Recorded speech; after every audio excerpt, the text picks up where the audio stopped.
So, bachcho, let's read the question. The question is saying a chemical substance produced by some microbes which in a small concentration can kill or retard the growth of the harmful microbes without adversely affecting the host is called antibiotic. Type X of the antibiotic is capable of destroying a number of pathogens that belong to different group. Type Y antibiotic is effectively only against one type of pathogen. Every antibiotic formation exhibits different uses and is considerably important for medical treatment. Some of them have been mentioned in the chart.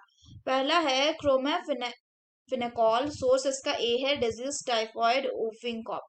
दूसरा है penicillin, source इसका B है, काम आता है टॉन्सिलिट and gonorrhoea में. Antibiotic सी है streptomycin ऑरियोफिशियल and viral pneumonia ओफिंकॉप में ये काम आता है. एंटीबायोटिक डी है स्ट्रेप्टोमाइसिन राइमोस से इसको मिलता है एंड इंटेस्टिनियल एंड यूरिनियल इन्फेक्शन ये क्या करता है, प्रिवेंट करता है. तो बोल रहा है which of the following is correct about D. A में it is terramycin, it is effective against rickettsia bacteria, it is also use for the treatment of gonorrhoea. D में है बोथ ए एंड बी. तो आइए देखते हैं हम इसका की कंसेप्ट. तो अगर हम बात करें इसके की कंसेप्ट की, तो इसका की कंसेप्ट हो जाएगा क्या, एंटी बायोटिक. तो एंटीबायोटिक वो केमिकल सब्सटेंस होते हैं जो कि कुछ माइक्रोब्स द्वारा प्रोड्यूस किए जाते हैं. कैसे, स्मॉल क्वांटिटी में, जो कि किसी हार्मफुल माइक्रोब्स के ग्रोथ को किल कर सकते हैं या उनको कम कर सकते हैं without affecting the host. Further अगर हम बात करें तो जो एंटीबायोटिक्स होते हैं वो मेनली टू टाइप के हैं. एक बोला गया एक्स टाइप, जो कि केपेबल है किसको डिस्ट्रॉय करने के लिए, नंबर ऑफ पैथोजेंस. यानी ये ऐसे एंटीबायोटिक है जिसको हम ब्रॉड रेंज एंटीबायोटिक कहते हैं, मतलब ये एक से ज्यादा टाइप ऑफ पैथोजन को डिस्ट्रॉय करने में केपेबल है. वहीं जो टाइप वाई है वो कैसा, वो स्पेसिफिक एंटीबायोटिक है जो कि सिर्फ इफेक्टिव होता है only against one type of pathogen.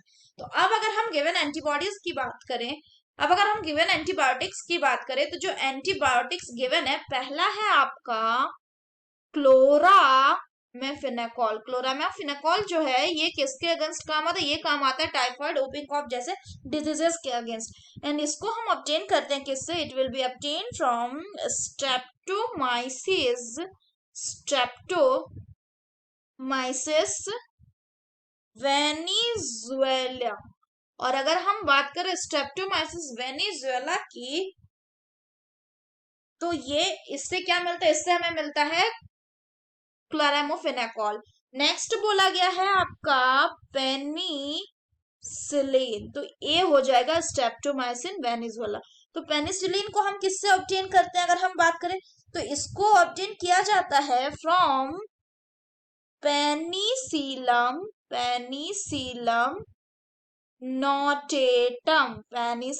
Notatum.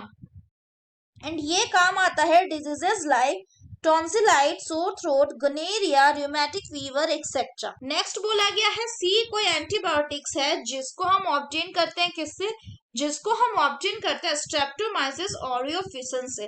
तो स्ट्रेप्टोमाइसिस ऑरियोफिशियल से जो एंटीबायोटिक हमें मिलता है वो है आपका टेट्रासाइक्लिन. क्या है आपका, टेट्रासाइक्लिन. और ये काम आता है किसके अगेंस्ट, ये काम आता है against viral pneumonia and whooping cough. Next बोला गया है आपका क्या, डी. तो अगर हम डी की बात करें तो डी किससे ऑब्टेन हो रहा है, it is obtain from streptomyces rimosus. और ये जो स्ट्रेप्टोमाइसिस राइमोसस है, इससे जो एंटीबायोटिक हमें मिलता है उसको हम कहते हैं क्या, टेरामाइसिन. यानी डी हो जाएगा टेरामाइसिन. और ये काम आता है किसके against the intestinal and urinary infection. साथ ही साथ ये और किसके अगेंस्ट काम आता है, ये कास्ट आता है also against the rickettsia bacteria. So the correct option will be option D, that is both A and B are correct for D. So that's all for the question, bachcho. Hope you understood it well. Best of luck.